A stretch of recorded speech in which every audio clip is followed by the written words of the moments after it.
Welcome to smart study academy the way of loving. I am Shubham Singh. मैं फिर से स्वागत करता हूं आपके स्टडी चैनल पर। दोस्तों, बचपन से ही शौक था तुम लोगों का वर्दी पाने का। अब तो उम्र भी हो गई है, जान झोंक दो वर्दी पाने के लिए। इसलिए आज हम आप लोगों के लिए लेकर आए most important topic pronoun part 1। ये आपके एग्जाम के व्यू से बहुत ही इंपॉर्टेंट है। वीडियो को देखने से पहले लाइक करके कमेंट जरूर करें और हाँ, शेयर करना तो बिल्कुल ना भूलें। अब हम अपने टॉपिक को स्टार्ट करते हैं और देखते हैं कि ये टॉपिक किस एग्जाम में बहुत ही इंपॉर्टेंट है।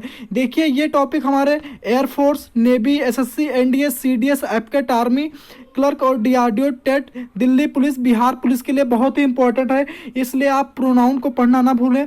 और प्रोनाउन जब आपका क्लियर हो जाएगा तो इसके बाद आपका नरेशन, वॉइस, ये सब आपका बहुत ही अच्छी तरीके से क्लियर होगा। इसलिए मैं पहले आप लोग को प्रोनाउन क्लियर करवाता हूँ और मैं अब सेशन को स्टार्ट करता हूँ। ये आप लोगों के सामने एक टेबल है। इसको आप टेबल को समझिए, टेबल क्या है। इसमें ये एक देखिए, इसमें तक लिखा है the case of personal pronoun. ये देखिए, ये अगर जो आप प्रोनाउन पढ़ रहे हैं तो ये टेबल आपके माइंड में सेट होना चाहिए। इसलिए इस टेबल को पहले आप अच्छे से पढ़े। देखिए, यहाँ पे लिखना, प्रोनाउन 3 प्रकार के होते हैं, फर्स्ट पर्सन, सेकंड पर्सन और थर्ड पर्सन। ये 3 होते हैं। तो इसमें देखिए, फर्स्ट पर्सन में क्या लिखा है, सिंगुलर प्लूरल। देखिए, इसमें आई सिंगुलर होता है और प्लूरल भी होता है। तो आई के साथ अगर जो हम ऑब्जेक्टिव केस का यूज करते हैं तो मी का, और पजेसिव एडजेक्टिव होगा इसका माई, और पजेसिव प्रोनाउन क्या होता है, माइन होता है। तो इसलिए आप इसको, और सेकंड पर्सन हमारा क्या होता है, यू होता है, और थर्ड पर्सन हमारा क्या होता है, सी, ही, इट, और दे हमारा क्या होता है, थर्ड पर्सन होता है। तो इसलिए इसको आप अपने माइंड में अच्छे से सेट कर लीजिए। इसमें कोई समझाने वाली बात है नहीं, तो इसको आप अच्छे से सेट कर लीजिए। इसमें एक चीज़ है, ये जो आपका सेकंड पर्सन में सिंगुलर और प्लूरल दिया है, तो इसमें आप सिंगुलर को अभी अपने माइंड से हटा दीजिएगा, क्योंकि ये आपके हाई लेवल एग्जाम के लिए। तो मैं इसको आपको बाद में अगले वीडियो में बता दूंगा, ठीक है।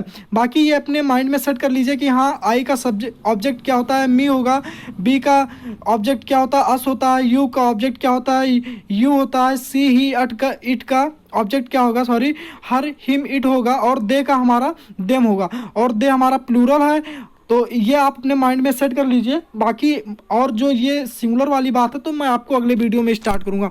अब मैं अपने रूल को स्टार्ट करता हूँ। रूल्स हमारे क्या हैं, देखिए, पहला रूल हमारा है, लेट के बाद ऑब्जेक्टिव केस के प्रोनाउन का प्रयोग होता है। तो यहाँ पे देखिए भैया, लेट जो हमारा है ये एक ट्रांसिटिव वर्ब होता है। तो इसके बाद में हम क्या करते हैं, ऑब्जेक्टिव केस के प्रोनाउन का प्रयोग करते हैं। तो यहाँ पे हम एग्जाम्पल के माध्यम से देख लेते हैं। लेट है तो यहाँ पे ऑब्जेक्टिव केस के प्रोनाउन का यूज हुआ है, लेट हिम गो। तो यहाँ पे देखिए, लेट हिम गो, ये आपका सही हो गया, ठीक है।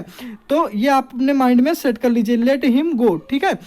तो लेट के बाद में हम ऑब्जेक्टिव केस के प्रोनाउन का यूज करेंगे। ये आपके एग्जाम के माध्यम से बहुत ही इंपॉर्टेंट है। ये छोटी छोटी गलतियां हैं, इसको आप अच्छे से तैयार कर लें। नेक्स्ट हमारा क्या है, प्रीपोजिशन के बाद में ऑब्जेक्टिव केस के प्रोनाउन का प्रयोग होता है। तो यहाँ पे देखिए, प्रीपोजिशन आप लोग जानते होंगे, इन हो गया, अंडर हो गया, बिटवीन हो गया। तो ये सब आपके क्या है, प्रीपोजिशन। इनके बाद में हमें क्या करना है, ऑब्जेक्टिव केस के प्रोनाउन का यूज करना है। तो यहाँ पे एग्जांपल के माध्यम से हम समझते हैं। देखिए, Mohan laughed eight you and me. देखिए, एट हमारा क्या है, एक प्रीपोजिशन है।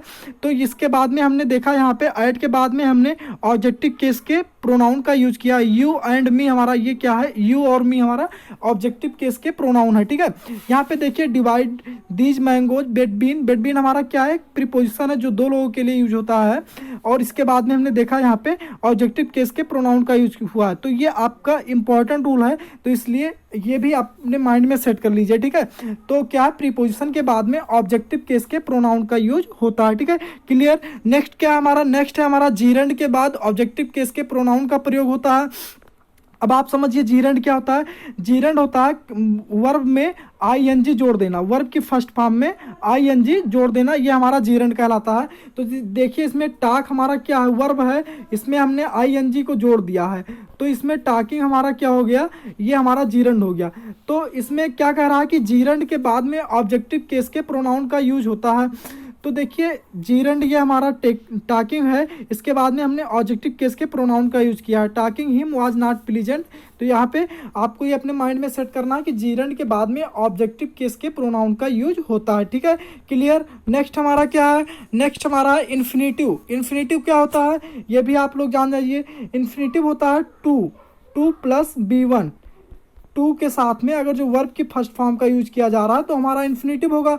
ये जेरंड और इन्फिनेटिव मैं आपको वर्ब की चैप्टर में अच्छे तरीके से बताऊंगा। मैं यहाँ पे ऐसे बता रहा हूँ कि 2 + B1 जो होता है हमारा इन्फिनेटिव होता है, ठीक है। तो इन्फिनेटिव के पहले और बाद में ऑब्जेक्टिव केस के प्रोनाउन का यूज होता है। तो हाँ भैया ये सही है, इसके पहले इन्फिनेटिव के पहले और बाद में भी ऑब्जेक्टिव केस के प्रोनाउन का यूज होता है। तो यहाँ पे एग्जांपल देखिए, I requested her to come here. यहाँ पे देखिए इन्फिनेटिव 2 + B1 आ गया, 2 + B1 आ गया, उसके पहले ऑब्जेक्टिव केस के प्रोनाउन का यूज हुआ, ठीक है। तो आपका ये रूल क्लियर हो गया, आप लोग ये समझ गए होंगे। तो इन्फिनेटिव के पहले और बाद में क्या होगा, ऑब्जेक्टिव केस के प्रोनाउन का यूज होता है। नेक्स्ट क्या है हमारा, नेक्स्ट है हमारा एज देन के बाद नॉमिनेटिव केस के प्रोनाउन का प्रयोग होता है।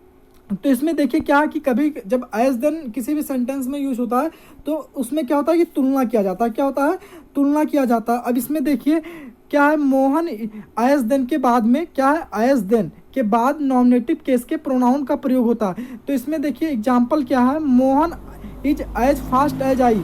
तो देखिए मोहन के लिए अगर जो हम, मोहन ये हमारा नॉमिनेटिव केस है और इसमें हम तुलना कर रहे हैं, ठीक है। तो इसके बाद में हम भी नॉमिनेटिव केस के प्रोनाउन का यूज कर रहे हैं। तो ये आपका क्लियर हो गया। तो अगर जो हम दो मतलब एज देन के बाद नॉमिनेटिव केस के प्रोनाउन का प्रयोग करते हैं, ये अपने माइंड में आप सेट कर लीजिए। तो ये आपका क्लियर हो गया, ठीक है।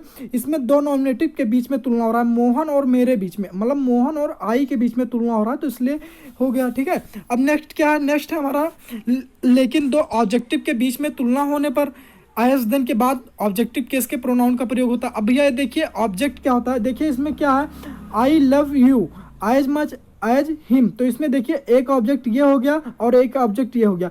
इसमें देखिए दो ऑब्जेक्ट के बीच में तुलना हो रहा है। तो जब ऐसी तुलना होगी तो हम क्या करेंगे, ऑब्जेक्टिव केस के प्रोनाउन का प्रयोग करेंगे। और देखिए यहाँ पे क्या है, I love you as much as him. तो हिम और यू के बीच में तुलना हो रहा है, तो इसलिए यहाँ पे हमने क्या किया है, ऑब्जेक्टिव केस के प्रोनाउन का यूज कर दिया। अब इसका मतलब क्या होता है, I love you as much as him, आप लोग जानते होंगे इसका मतलब होता है मैं तुमसे उतना प्यार करता हूँ जितना मैं उससे प्यार करता हूँ, ठीक है।